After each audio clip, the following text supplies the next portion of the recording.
Welcome to Facts TV News, where everything is true. Teen in shooting of 6-year-old surrenders to police. The 15-year-old boy who accidentally shot and killed his 6-year-old cousin, Jadane Miller, while playing with an illegal gun in Westmoreland on Monday, surrendered to the police earlier yesterday. Accompanied by his mother and attorney, the boy was handed over to the police in Montego Bay, St. James for questioning. Family of slain 6-year-old to get counseling. Crescencia Kelly, mother of 6-year-old Jadane Miller, who was shot and killed in the community of Harmony Town in Westmoreland, was lost for words when visited by the news team.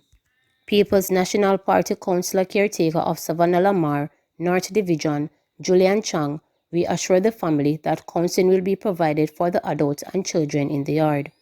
What was a regular day of play turned into a gruesome ordeal when a 15-year-old cousin of the deceased was playing with a gun that went off.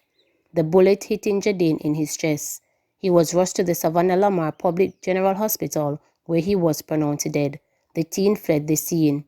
Jadane, a student of the Unity Primary School in the parish, was seen as a cooperative student who did well in school. Chang, who recently launched a trauma line for domestic abuse, reported that he often visits this community every 3 days. It's a very quiet community, but it sometimes have outbursts of violence, not often caused by residents of the community, but from neighboring communities. The crime situation we have in Westmoreland are facing is too much, she opinionated. I don't think the lockdown or the state of emergencies are helping. We have to tackle it from a different point of view. We have to get into the communities, even have some community policing. As it regards the age group of many of the people committing these crimes, Chang stated, like I said, we have to start very early. We have to start from the schools, and also the breakdown in the social structures have really disintegrated into this kind of behavior. Jadane's death has been added to the list of gun-related deaths in the parish. Since the start of the year, Westmoreland has been experiencing a 16% increase in murders with gun violence, leading the fray with an increase of 16.2%. Hanover man killed in 3-vehicle crash. A Hanover man was killed and 3 others injured yesterday when the vehicles in which they were traveling collided along the Arcade Main Road in the parish. Dead is 57-year-old Hurlington Murray of Hopewell District, Sandy Bay in Hanover. The police said that Murray was driving a Nissan Sunny motor car along the roadway about 7:40 p.m. when the driver of a Toyota Corolla attempted to overtake and collided with Murray's motor vehicle.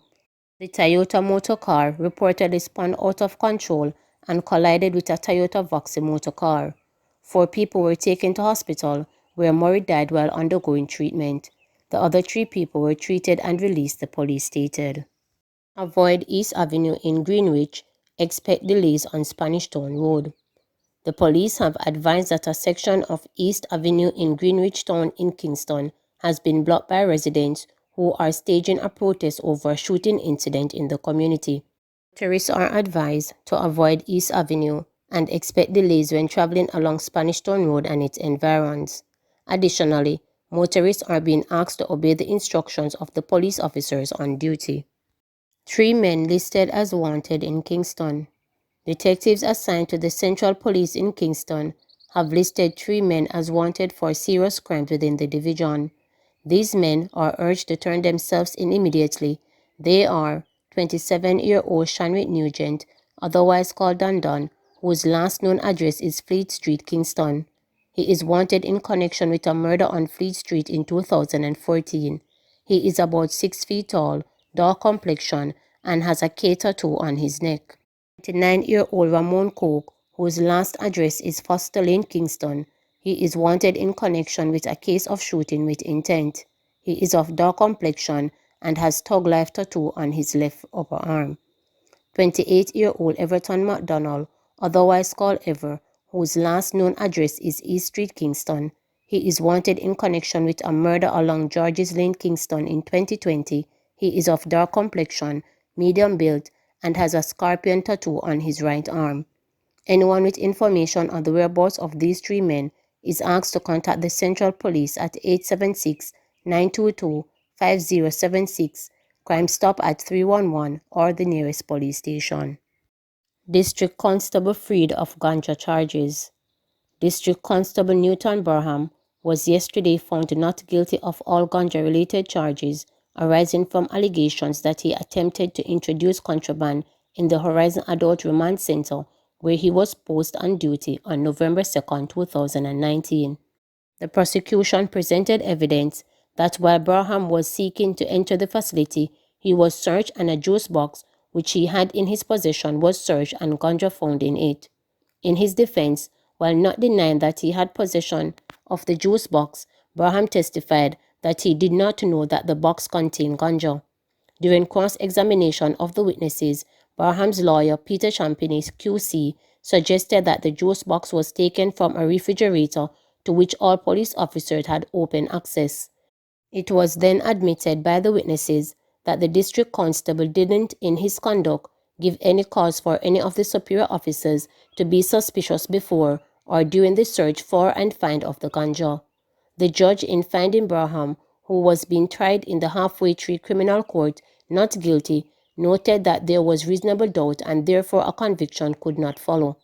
Barham had been charged with introducing contraband into a penal institution and possession of ganja, following a ruling made by the Office of the Director of Public Prosecutions. JDF private shot in Jonestown. A Jamaica Defense Force JDF private is now nursing gunshot wounds after a joint police-military team came under sustained gunfire in Jonestown in St. Andrew last night. Initial reports are that the private was part of a team on patrol in Jonestown when, on reaching the intersection of Septimus and Barn Street, they came under gunfire. The police and military personnel returned the fire and the men ran. When the shooting ended, it was discovered that the JDF private had been shot in the left ankle. He was taken to hospital for treatment. While members of the police military team were at the hospital with their colleague, a man turned up with gunshot wounds to the right leg. He told the team that he was a 25-year-old conductor of Building 10 in nearby Arnett Gardens and claimed that he was shot on the building after he left his house to buy cigarettes. The injured man claimed that he was not aware of who had shot him, and investigators are probing to determine if he was among the group of men who had fired at the police military team. In the meantime, the Kingston Western Police have released a list of persons of interest in the shooting and have indicated that they should report to the Denham Town Criminal Investigation Branch by 6 p.m. today. They have been identified as Kiran Angus, otherwise called Kadula, Jermaine Simit, best known as Bad Indian, and Willis Picton, otherwise called Pop. The others are known by their aliases Raheem, John Mary, Punky, and Drive-By. Please remember to subscribe, like, share, and click the notification bell for daily updates.